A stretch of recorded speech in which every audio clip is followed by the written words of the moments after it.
श्री भृगु जी। भृगु जी ब्रह्मा जी के मानस पुत्रों में से एक है। ये एक प्रजापति भी है। चाक्षुष मनवंतर में इनकी सप्तर्षियों में गणना होती है। इनकी तपस्या का अमित प्रभाव है। दक्ष की कन्या ख्याति को इन्होंने पत्नी रूप से स्वीकार किया था। उनसे धाता विधाता नाम के 2 पुत्र और श्री नाम की एक कन्या हुई। इन्हीं श्री का पाणी ग्रहण भगवान नारायण ने किया था। इनके और बहुत सी संतानें हैं जो विभिन्न मनवंतरों में सप्तर्षि हुआ करते हैं। वाराह कल्प के 10वें द्वापर में महादेव ही भृगु के रूप में अवतीर्ण हुए हैं।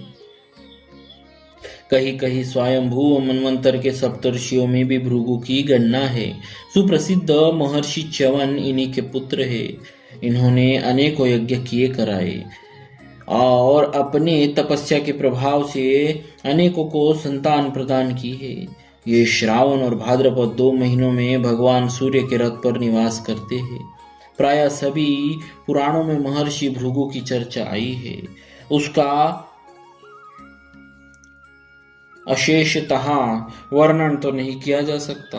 हाँ, उनकी जीवन की एक बहुत प्रसिद्ध घटना जिसके कारण सभी भक्त उन्हें याद करते हैं यहाँ दी जा रही है। एक बार सरस्वती नदी के तट पर ऋषियों की बहुत बड़ी परिषद बैठी थी।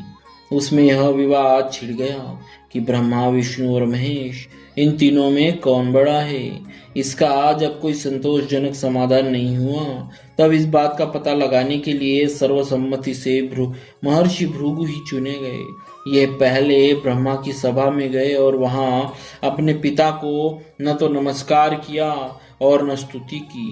अपने पुत्र की इस अवहेलना को देखकर ब्रह्मा के मन में बड़ा क्रोध आया, परंतु उन्होंने अपना पुत्र समझकर इन्हें क्षमा कर दिया, अपने क्रोध को दबा लिया। इसके बाद ये कैलाश पर्वत पर अपने बड़े भाई रुद्रदेव के पास पहुंचे। अपने छोटे भाई भृगु को आते देखकर आलिंगन करने के लिए वे बड़े प्रेम से आगे बढ़े, परंतु भृगु ने यह कहकर कि तुम उन्मार्गगामी हो, उनसे मिलना अस्वीकार कर दिया। उन्हें बड़ा क्रोध आया और वे त्रिशूल उठाकर मारने के लिए दौड़ पड़े। अंततः पार्वती ने उनके चरण पकड़कर प्रार्थना की और क्रोध शांत किया। अब विष्णु भगवान की बारी आई। वे बेखटके वैकुंठ में पहुंच गए। वह ब्राह्मण भक्तों के लिए कोई रोक टोक तो है नहीं। ये पहुंच गए भगवान के शयनागार में। उस समय भगवान विष्णु सो रहे थे और भगवती उन्हें पंखा चल रही थी, उनकी सेवा में लगी हुई थी। इन्होंने बेधड़क वहां पहुंचकर उनके वक्षस्थल पर एक लात मारी।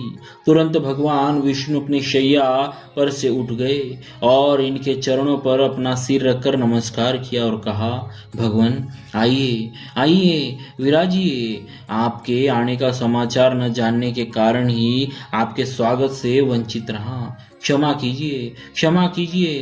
कहा तो आपके कोमल चरण और कहा यह मेरी वज्रकर्कश छाती। आपको बड़ा कष्ट हुआ। यह कहकर उनके चरण अपने हाथों दबाने लगे। उन्होंने कहा, ब्राह्मण देवता, आज आपने मुझ पर बड़ी कृपा की। आज मैं कृतार्थ हो गया।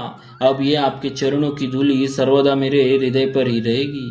कुछ समय बाद महर्षि भृगु वहां से लौटकर ऋषियों की मंडली में आए और अपना अनुभव सुनाया। इनकी बात सुनकर ऋषियों ने एक स्वर से निर्णय किया कि सात्विकता के प्रेमी हैं, जो सात्विकता के प्रेमी हैं उन्हें एकमात्र भगवान विष्णु का ही भजन करना चाहिए। महर्षि भृगु का साक्षात भगवान से संबंध है। इनकी स्मृति हमें भगवान की स्मृति प्रदान करती है। बोलिए महर्षि भृगु जी महाराज की जय। भक्तवत्सल भगवान की